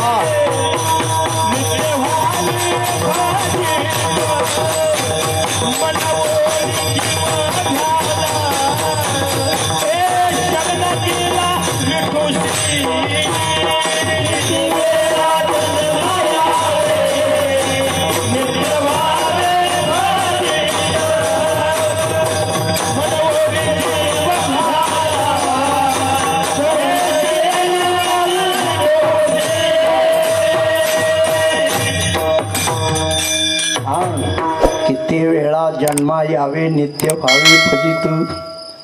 या फजितीतून माणसाने सुट्टी करून घेतली पाहिजे, मुक्ती मिळाली पाहिजे. धर्म अर्थ काम आणि मोक्ष या 4 पुरुषार्थाची प्राप्ती करायची. धर्म काय करतो? धर्म संस्कार देतो. आणि मोक्ष काय देतो? मोक्ष समाधान देतो. अध्यात्म काय करतं? अध्यात्म तुम्हाला समाधान देतं. धर्म काय करतो? धर्म संस्कार देतो. धर्म अलीकडल्या टप्प्यात आहे, अध्यात्म वर आहे. म्हणून जीवनात हे त्रिपुटी एक सांगून जातो तुम्हाला, की पैसा प्राप्त केला तर तुम्हाला मिळेल सामान. पैशामध्ये ताकद आहे सामान देण्याची. गाड्या माड्या हे सामान आहे, पण सामान म्हणजे समाधान नाही. बागडे बाबा, हे शहाणी माणसं लगेच त्यांच्या लक्षात येते. सामान म्हणजे समाधान नाही. सामान असावं, गाड्या माड्या हे सगळं सामान आहे. सामान हे नाश पावत असतो, हे परिवर्तनशील आहे. डोळ्याने जे दिसतंय हे सगळं नाशवान आहे, हे झूट आहे सगळं. जोपर्यंत खरं वाटतंय समजावं तिथं अज्ञान आहे. त्याच्यात राहायचंय, पण सत्य सापडलं पाहिजे. सत्य हा परमात्मा आहे. ब्रह्म सत्य जगन मिथ्या जे म्हटलंय उगाच नाही म्हटलं. सत्याचं दर्शन, आत्मदर्शन जोपर्यंत होत नाही, म्हणजे देव मिळत नाही, तोपर्यंत तुमच्या जीवनाचं कल्याण नाही. कल्याण कल्याण आपण नेहमी ऐकतो, माणूस सहज म्हणतो संसारातली काही गोष्ट प्राप्त झाली, झालं त्याचं कल्याण. एका माणसाच्या विहिरीला गेल्या वर्षी खूप पाणी लागलं दुष्काळात. त्याचे जोडीदार माझ्याकडे यायचे, मला म्हणे महाराज खूपच पाणी लागलं, त्याचं कल्याणच झालं. म्हणजे चांगली गोष्ट आहे, बळीराजाला पाणी पाहिजे आहे की नाही. पुन्हा दुसरा आला, पुन्हा त्याचं कल्याणच झालं. मला 2-3 महिन्याने आला, म्हणलं कल्याण झालं त्याचं, खूप पाणी लागलं. म्हणलं चांगलं आहे, आता सप्त्याला पंक्ती उठवील म्हणलं गावात. पुन्हा एक आला 7-8 महिन्याने, तो म्हणायला लागला, म्हणले महाराज त्याचं कल्याणच झालं, लयच पाणी लागलं. म्हणलं काय कल्याण कल्याण म्हणता? म्हणलं एवढा जेवढा म्हणलं कीर्तनाला येत होता ते दार्या गुतला, म्हणलं तोंडच दाखविला. आता त्याचं कल्याण झालं का वाटोळ झालं? चांगल्या विचाराला मुकला, जे झूट आहे त्याच्यात अडकला. लक्षात ठेवा, प्रपंच उत्तम करा, पण हे सोडायचं हे लक्षात ठेवून करा. पक्षी अंगणी पैसे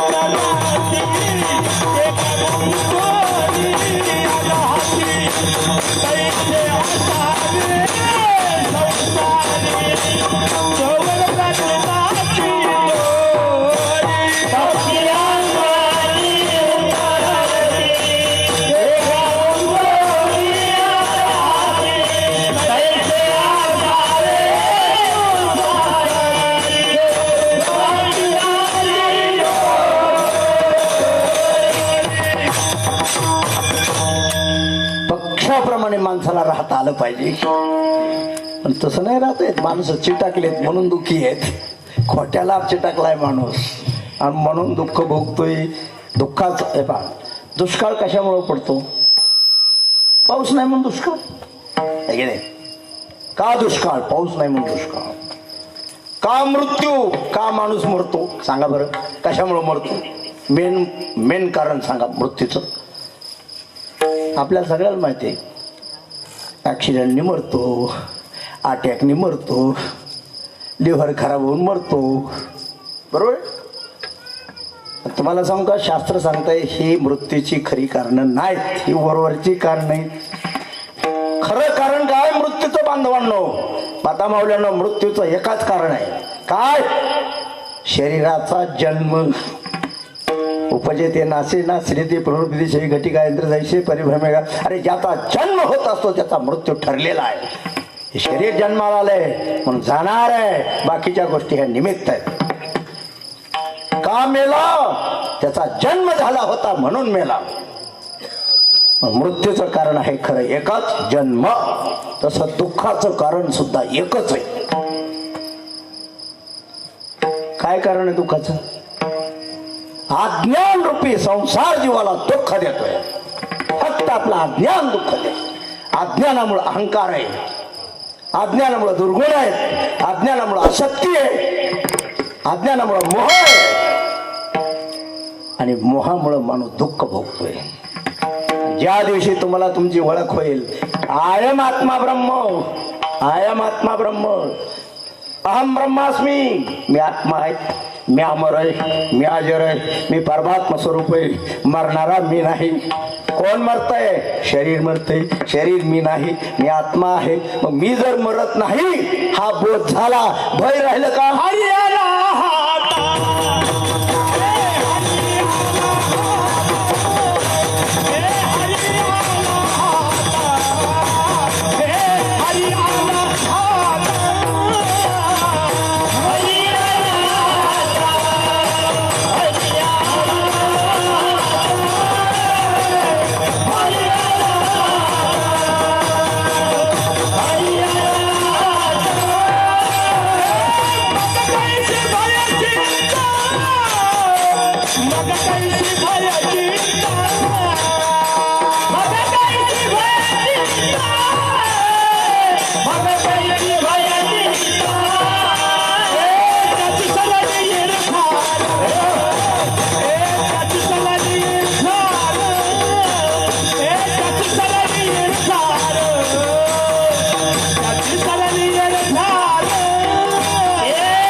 प्रमाणे हरी आला हाता म्हणजे परमात्मा मिळाला, देव मिळाला.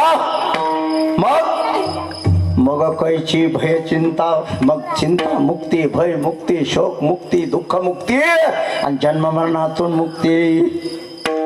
तीनच गोष्टी मिळवा. पैशाची प्राप्ती सामान्य कर्तव्य, पुण्याची प्राप्ती विशेष कर्तव्य आणि परमेश्वराची प्राप्ती मुख्य कर्तव्य. पैसा प्राप्त केला तर तुम्हाला मिळेल सामान, पुण्य प्राप्त केलं तर तुम्ही कुठेही जा तुम्हाला मिळेल मान सन्मान. चांगला माणूस आहे, सेवाधारी आहे, लोक या बसा म्हणतील.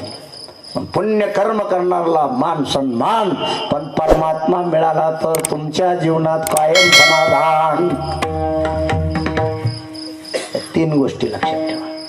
पैशाने सामान, पुण्याने मान सन्मान आणि परमेश्वराची अनुभूती आली, आत्मसाक्षात्कार झाला, आत्मज्ञान झालं, जीव ब्रह्म ऐक्य झालं, कणाकणात माझा भगवान हे ज्ञान झालं. हे समस्त ही श्री वासुदेव ऐसा प्रतिती रसाचा उतला भाव. हा बोध झाला म्हणजे देव सापडला, सापडला हाती तरी झाली हे निश्चिंती. देव सापडला तर निश्चिंती आहे, नाही सापडला तर निश्चिती आहे. तुम्हाला कोणतं बरं वाटतंय? संसार किती मोठा करा, निश्चितीच. संसारात राहून जर तुम्ही परमार्थ केला तर चिंतामुक्ती आहे. लक्षात ठेवा. ही गाडीची दोन चाक आहेत बागडे बाबा. एकीकडे धनाचं चाक आणि एकीकडे ज्ञानाचं चाक आहे. धनाने तुमची परिस्थिती ठीक होईल, ज्ञानाने तुमची मनस्थिती ठीक होईल. आज लोक अशांत आहेत, बेचैन आहेत. का? धन आहे पण परमार्थात पासून दूर गेल्यामुळं अशांत आहेत, दुःखी आहेत, बेचैन आहेत. जी माणसं धनवान आहेत आणि ती परमार्थ जर करीत असेल तर ती भाग्यवान समजायची. त्यांचं कल्याण त्यांच्या हातून पुन्हा जगाचं कल्याण. का? ज्ञान झाल्यामुळं त्यांचा पैसा सत्कार्याला कामी येतोय. सगळे श्रीमंत बेचैन नसतात. परमार्थिक श्रीमंत आनंदी असतात, डबल आनंदी.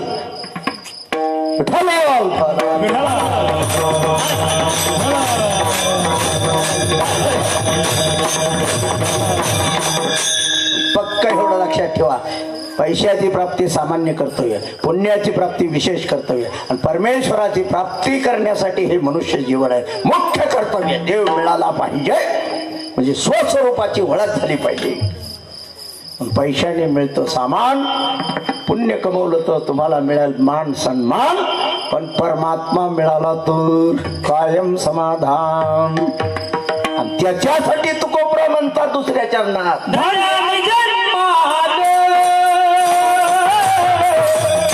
धनानि जन्मालो, धनानि जन्मालो,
धन्यामी जन्मालो दास विठोबाचे झालो, आयुष्याच्या साधने सच्चिदानंद पदवी घेणे. परमेश्वराच्या प्राप्तीसाठी रामबाण उपाय सांगतो तुम्हाला. फक्त एवढंच काम करा. देव पाहिजे ना तुम्हाला, देव मिळाला पाहिजे ना. देव म्हणजे काय? देव ही व्यक्ती नाही, ती शक्ती आहे, अस्तित्व आहे, तो सत्य आहे, तो ज्ञान स्वरूप आहे, तो आनंद स्वरूप आहे, तो सुख स्वरूप आहे. देव म्हणजे आनंद, देव म्हणजे सुख स्वरूप ऐसा तुझ्या कोण सांगा माझ्या पांडुरंगा सारिका तू. सर्व सुखाचे आगर जनी मने शारंग, सर्व सुखाचे आगर मने नर हरी सोनर, सर्व सुखाचे आगर बापा रुक्मा देवीवर.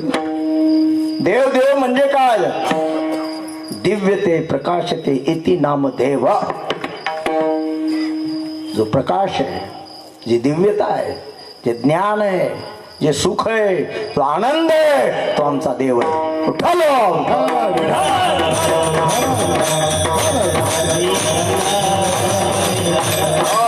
पण तुमच्या जीवनात सदानंदाची प्राप्ती झाली, तुम्हाला देव मिळाला. मासा जोपर्यंत पाण्यात आहे तोपर्यंत आनंदात आहे.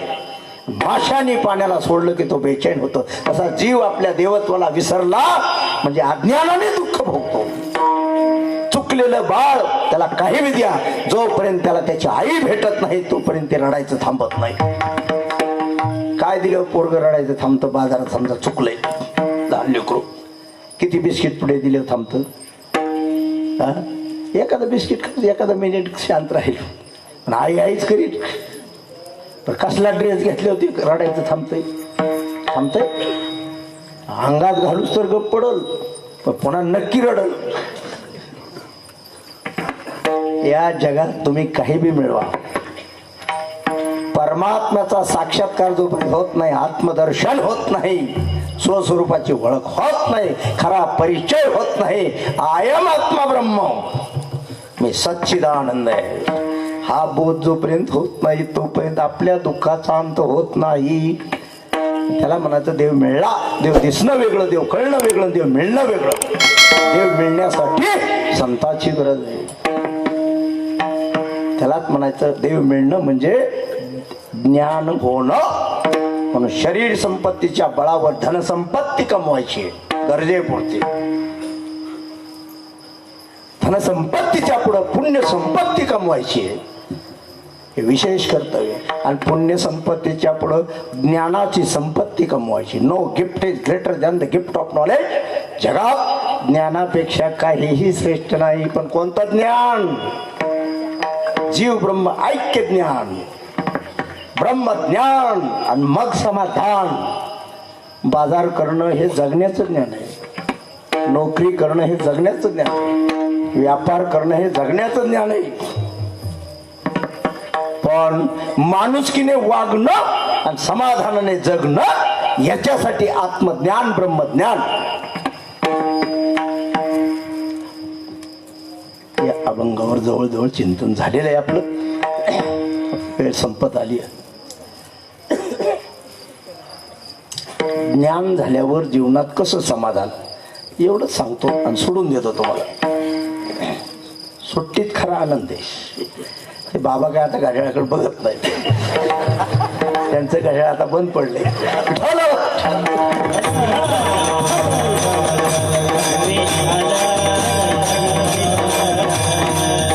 त्यांना लवकर सुटण्याचा आनंद वाटतो. आणि खरं आहे ते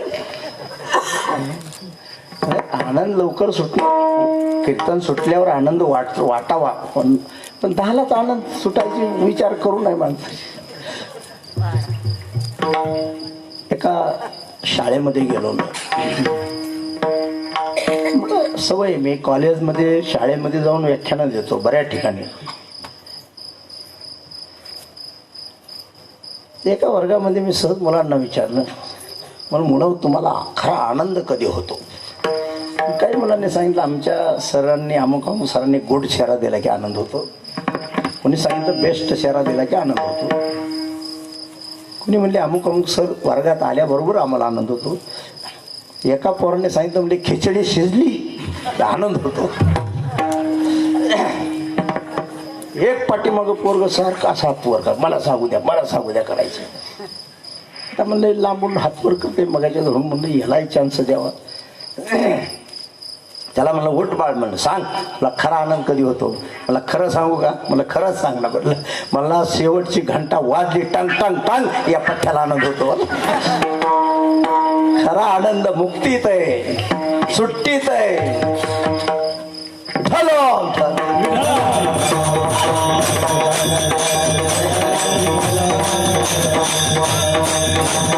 आणि हा आनंद मिळण्यासाठी ज्ञानाची गरज आहे. म्हणजे देव मिळाला पाहिजे. ज्ञान होणं म्हणजे परमात्म्याची अनुभूती येणं, देव मिळणं. ऐका, ज्ञान झाल्यावर कसं समाधान. एकच उदाहरण सांगतो. ऐकलेले उदाहरण तुम्ही, पण एक क्लिनिंग म्हणून सांगतो, ज्ञानाशिवाय समाधान नाही. म्हणजे परमात्म्याची अनुभूती आल्याशिवाय समाधानच नाही. काही मिळवा जगात. काही माणसं पैसा नाही म्हणून परेशान, बरोबर. काही माणसं हाती पैशामुळे परेशान, ठेवायचं कुठं, कोणावर विश्वास टाकायचा. काही माणसं पद नाही म्हणून परेशान, काही माणसं पद असून परेशान आहेत, काही माणसं पोरा नाही म्हणून परेशान आहेत, काही माणसं पोरा आहे म्हणून परेशान आहेत. मला तर असं वाटतं पोरं नसणारे कमी परेशान आहेत, पण पोरं असणारे अति परेशान आहेत.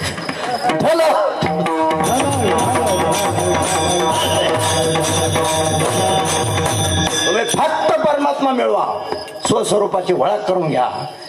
अवघे चित्र लोके आनंदाच्या आता सदा आनंद आहे. पोरं असोत नाही तर नसो, पैसा असोत नाही तर नसो, बंगला असो नाही तर झोपडी असो, सदा आनंदी आहेत. साधू संत सदा आनंदी आहेत. कीर्तनकार नाही म्हणत मी, आमचे कीर्तनकार सुद्धा 12 आणि बेचैन आहेत. पैसे हाणून बेचैन आहेत. का परेशान, कमी दिले म्हणून परेशान. महाराज काय आमचे साथ आहेत म्हणतात काय. हो, काही काही खूप समर्थन करतात. जे महाराज खूप लुटतेत ना, त्यांचं खूप समर्थन करणार. त्यांना माहिती मग आपण नाही समर्थन केलं आपलाच येणार नाहीत. साधू संताला सांभाळा, गुणवानाला सांभाळा, मी देऊ नका असं कधीच म्हणत नाही, पण फक्त महाराज लोकांनी सुद्धा किती घ्यावा याचं भान ठेवावं. वारकरी संप्रदाय त्यागावर आधारित आहे.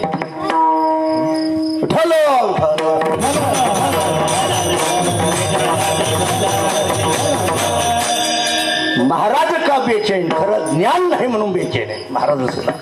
12 आणि महाराज बेचैन आहे का, त्यांना सुद्धा खरा देव मिळाला नाही.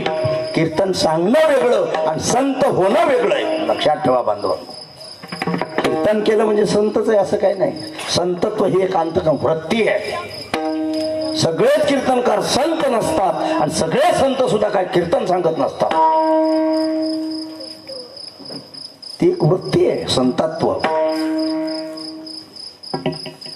हे सुदाम बाबा आपण पाहिलं ना, तू का म्हणे भोळा जिंकून आणि कळे काळा. मला एकदा सुदाम बाबाने सांगितलं होतं नेकनूरमध्ये. म्हणजे महाराज म्हणले भगवान बाबा, वामन भाऊ, ते गणपतराव खेडकर म्हणून ही महाराज मंडळी माझ्यासोबत आहे. मी सगळ्यात बारीक होतो. म्हणजे मी भगवान बाबाला जवळून पाहिलंय. मी भाग्यवान आहेत. आम्ही 11 वर्षाचा होतो. 2 वेळी दर्शन घेतले. मी भाऊचं दर्शन घेतले. माऊलीचा खूप सहवास काढला. रामचंद्र बोधले महाराज उर्फ आबा यांनी स्वप्नात येऊन मला अनुग्रह दिला. तिपटवाडीची शादी व्हावी. 5 महात्मे मी जवळून पाहिले माझ्या जीवनात.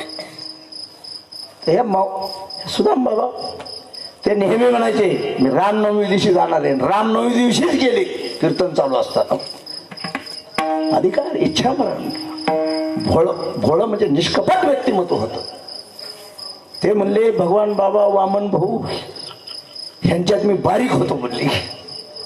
आणि काही मलाच काम सांगायचे. सुद्धा पळ पडायचे काय पळायचं म्हणलं बाबा तुम्ही फार उच्च कोटीचे आहेत म्हणलं. आता एकदा मठामध्ये आम्ही बसल्यावर गप्पा झाल्या. ते म्हणले काय नाही म्हणले, स्वामीचा आशीर्वाद म्हणले मला. स्वामीच्या आशीर्वादाने मी कळलो, नाही तर मला काय कळतच नव्हतं म्हणले. मी एवढा लहानपणी काही विचार नव्हतो म्हणले, पण स्वामींनी कृपा केली, मला देव मिळाला. माझ्या जीवनात सदा आनंद आहे. त्यांनी एक दिवस सांगितलं म्हणले मी कीर्तन कशी शिकलो. सिद्धपेठात जायचो म्हणते, एखादं झाड पुढं धरायचं म्हणते असं, आणि त्या झाडाला कीर्तन सांगायचं म्हणते. 2-2 तास आमची टिपाय चालायची म्हणते तिथं.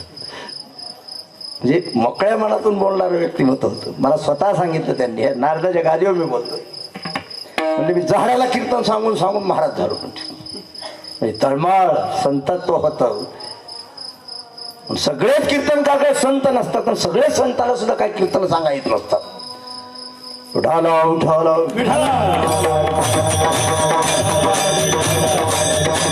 एक लक्षात ठेवा, मल विक्षेप हे दोन दोष आपण घातले पाहिजे. हरिनाम घेऊन मल घातला पाहिजे, अंतकरणातले दोष संपवले पाहिजे. ध्यान धारणा करून चित्ताची चंचलता विक्षेप नावाचा दोष घातला पाहिजे. आणि मग पात्रता एकदा अंतकरणाची तयार झाली, एखादा संत महात्मा भेटतो आणि सांगतो तू जीव नाहीस, तू शिव आहेस, तू देह नाही, तूच देव आहेस. आणि मग याला आनंद होतो, मग ह्याला खरी ओळख होती. तसं ज्ञान झालं की जीवनात समाधान. एक म्हातारी माऊली आपल्या मालकाला नेहमी म्हणायची की मला दागिने आणा. म्हातारं लय चिकट होतं. काही माणसं पहिल्या काळात लय चिकट, काही चिंगट, काही कृपण, काही मक्खी चूस. मक्खी चूस माहिती का तुम्हाला कोणाला? हा, मक्खी चूस मुळे सर. मग मक्खी चूस कशाला म्हणतात? हा, राईट राईट. तुपात पडलेली माशी सुद्धा तशी फेकायची नाही, चाटूनच फेकायची.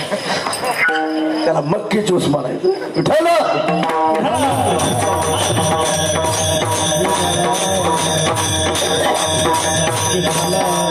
आता असं नाही कोणी, आता पहिल्या काळात होती माणसं लय चिकट माणसं. 13 किलोमीटर गेला एक जण कुंकुटळ्याच्या कार्यक्रमाला. लोकांच्या 13 किलोमीटर गेले, त्याच्या ध्यानात आलं चिमणी फुकायची राहिली. आणि तिथंच गाडीत, लोकांच्या गाडीत गेला होता बरं का बागडे बाबा. मला चिमणी इजवायला मला जाऊन द्या म्हणला. म्हणली पत्नी इजवीला म्हणली नाही, ते आपल्या चिल्लर गोष्टीकडे ध्यानच देत नाही. नको नको म्हणून उडी टाकली. कोणाड्यात 13 किलोमीटर पळत गेला. कोणाड्यात गेला तर चिमणी फुकलेली होती. मोठा जीव झाला त्याचा.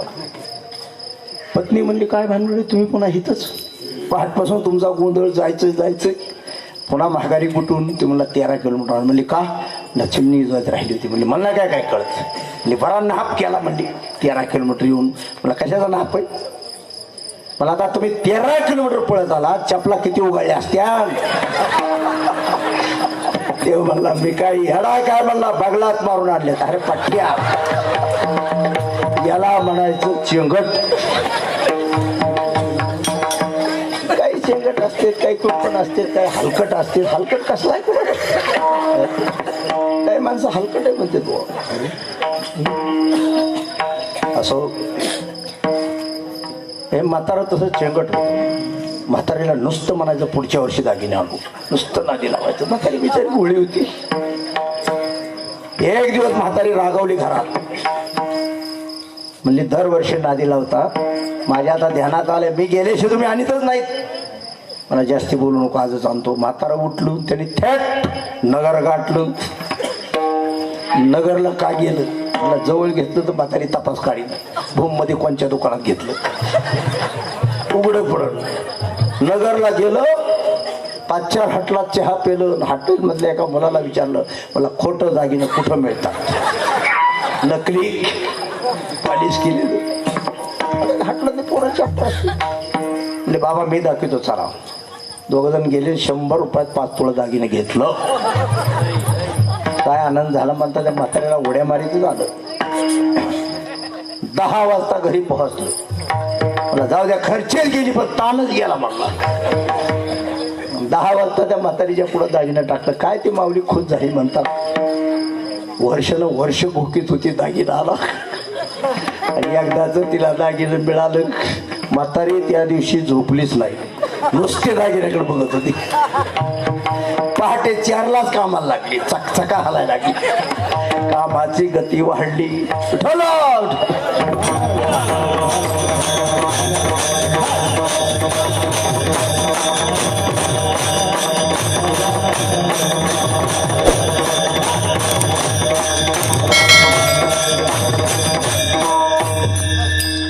सकाळी त्या दिवशी काय म्हाताऱ्याची मजा म्हणतात. पोहे, उपमा, शिरा, मसाला दूध. म्हातारा तारसावलीच फुगलं. आणि तुम्हाला सुद्धा जर वाटत असेल म्हातारीने आपल्याला जपावा, तर तुम्ही सुद्धा दागिना आणावा. उगा दागिना आणायचं नाही, काय नाही. उगा म्हातारी कशी येऊन ताण खायचं. झालंच नाही वेळेवर, कालूनच चांगलं नाही. आपल्या चुका नाही. अहो त्या माऊल्याचा लय उपकार आहे. या वयात जीव घालता, हे उपकार मानाव. कशाला ताण खायची जाऊ. येणार माळ बाहेर बसून पिचकारी हातदा तंबाखू खाऊ खाऊ तुम्हाला सांगतो तोंडाला चव सुद्धा यायला कळा नाही ह्यांच्या कसलं कालून केलं तरी म्हातारं बिघडत कालून धड नाही त्याला कळतच नाही चव या ग्रंथी खलास झाल्या उगा गपचिपची पुढे येईल ती खावा म्हातारीला मान द्यावा करती हेच उपकार मानावा 7-8 दिवसांनी भाऊकीतलं एक लग्न होतं आता लग्नात जायचं पण म्हातारी मंडी जाईल तर मीच जाईल म्हातारा जरा करामतीच होते तिथं आहे का एखादं म्हातारा तसं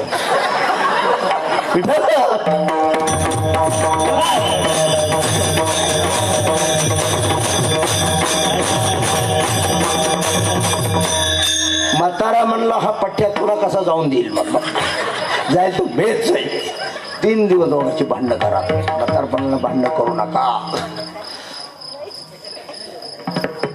म्हातारी काय माघारच घ्यायला ती म्हणायची जाईल तर मीच जाईल कशामुळे एवढी खळी लागली असेल माने सर ओळख्या दागिने दाखवायसाठी म्हातारीने आपलं माघार घेतली म्हणला जा बाबा तू जा लग्नाच्या दिवशी ट्रक आला म्हातारीला घेऊन गेला त्या ठिकाणी पहिले 40 लग्न होते 41 होत 41 लग्नाचं वराट सामूहिक सोहळा होता म्हातारीने उभ्या आयुष्यात एवढं पब्लिक कुठंच पाहिलं नव्हतं पब्लिक पाहून म्हातारीचा ओढत दडापला म्हणजे आता माझ्या दागिन्याचं कसं होईल आणि म्हातारी नुसता गळात दाबा लागली ह्यो हात कंटाळाचे ठेव ठेवायचे ह्यो कंटाळाचे ठेव ठेवायचे बरोबर संध्याकाळी 7:30ला अक्षिता पडला आणि लाईट गायब झाली कोणी पाळत ठेवली ती कोणा ठेव म्हातारीचे दागिने हल्ले आणि जे व्हायचं ते झालं म्हातारीने पुन्हा गळ्याला हात लावला हाताला काय दागिने लागणार नक्की गेलं हे तिच्या ध्यानात आलं नुसतं ध्यानात नाही आलं म्हातारा सुद्धा ध्यानात आलं एक ताडीत नव्हतं हे काय झालं आता घरी जावं का नाही ही पंचायत पडली ती म्हातारा जरा करामतीच होती सगळे वराड निघाले हे वराड तिथंच बसलेलं म्हातारीच उठाना वराडात एक हुशार माणूस शेजारच्या वराडाकडे गेला 5-4 पोरं घेऊन आला म्हणजे पोराव आमची म्हातारी हळूच उचला ट्रक मध्ये टाका पोरांनी काम फत्ते केलं ट्रक गावाकडे निघाला म्हातारीचा आवाज म्हाताऱ्याच्या भेणं वाढू लागला म्हातारा तिकडे वाट बघत होतो वस्ती वराड कधी येते का त्याला टुकला बाबा कमी हसा पहिली वरचीवर खालची खाली नसताना उद्योग कीर्तनात नाही म्हणाल मला बोला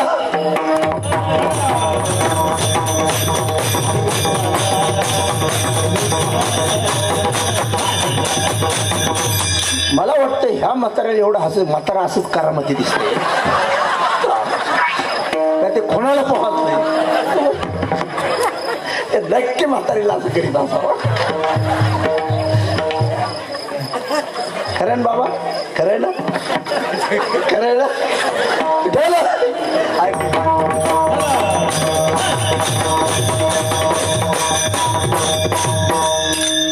एकदाचा ट्रक दारात जाऊन थांबला वस्तीवर गेला ना म्हातारा दारातून रोडवर आलं मला आता दागिने तर नक्की गेलं पण उद्या आणायचं तरी खरं आणायचं तरी काय सोपं आहे का मला पण आता हिच्या सुरात सुरू मिसळायचा नुसते रडून रडून पॅक होऊन द्यायची आयुष्यात काय मागत नाही गेलं ना म्हणल्याबरोबर हे पळतच गेलं तिच्याजवळ मला माहित होतं ना तू सांभाळायची नाहीस ना म्हणूनच इतक्या वर्ष आणत नव्हतो ना 20 मिनिटं म्हातारी रडली आणि हे नुसतं सुरात सुरू मिसळायचं त्याच्या ध्यानात आला आणि म्हातारी कवाच काही मागत नाही आणि मग 20 मिनिटं झाल्याच्या पुढे या काय सांगितलं म्हणजे जाऊ दे त्याला काय एवढं रडायचंय नाहीतर काय म्हणला 100 रुपयात आणलं तर खोटं तर होतं म्हणली काय 100 रुपयात आणलं होतं खोटं होतं हे कळल्याबरोबर म्हातारी रडता रडता हसायला लागली म्हणजे जाऊ गेलं तर खोटं होतं ना जाऊ गेलं आपला दृष्टांत संपला सिद्धांत सांगतो म्हातारी का रडत होती दागिन्याला खरं मानित होती बरोबर. ज्या दिवशी तिला कळलं हे खरं नाही, हे खोटं होतं, तसं ब्रह्म सत्यं जगन मिथ्या, जोपर्यंत तुम्हाला हा पसारा खरा वाटतोय तोपर्यंत अज्ञान आहे. आणि ज्या दिवशी तुम्हाला खरं सापडल एक देवच फक्त खरा आहे, तो आत्म्याच्या रूपाने येत आहे, तो मी आहे. आणि हा बोध झाला, सत्याचं दर्शन झालं, आत्मदर्शन झालं, खरं सापडलं. अवघे चित्र लोक की आनंदाचे आता म्हातारीला ज्ञान झालं, किरण बंद झालं. तसं तुम्हाला खरं ज्ञान झालं की तुमचं दुःख संपलं. म्हणून सदा नाम घोष करू हरी कथा, तेने सदा चित्ता समाधान. समाधानासाठी, आनंदासाठी, दुःख मुक्तीसाठी सतत नामस्मरण करा, सतत चांगला विचार मनात भरा आणि मग तुम्हाला तुमची ओळख होईल. अवघे चित्रे लोकी आनंदाच्या पायी. म्हणून इह लोकीचा हा देह देवई चिताती पाहे. धन्य आम्ही जन्मालो, दास विठोबाची झालो आणि आयुष्याच्या साधने सच्चिदानंद पदवी घेणे. मी सत्य आहे, मी चित आहे, मी आनंद स्वरूप आहे, हा बोध झाला झाला. तुका म्हणे पावटणी करू स्वर्गाची निशाने. विठोबा रुक्माई.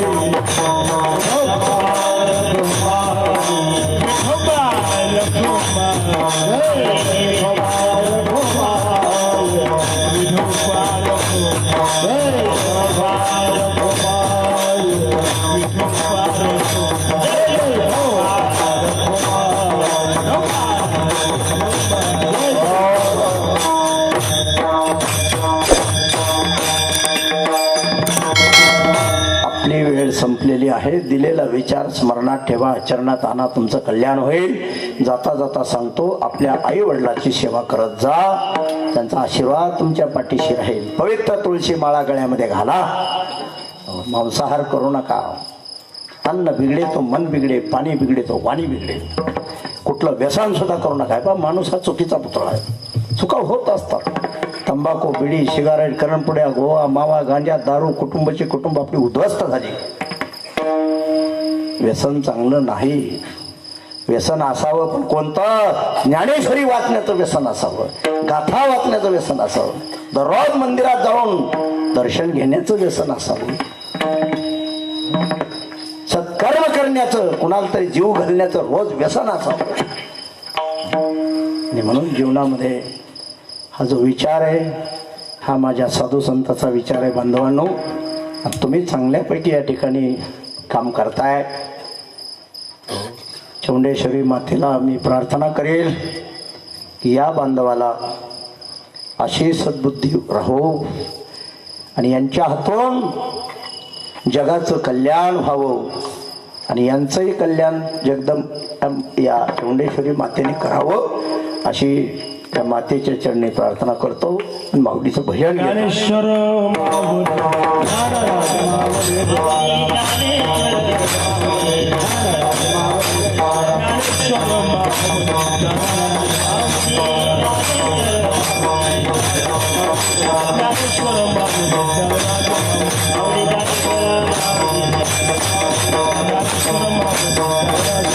Thank you.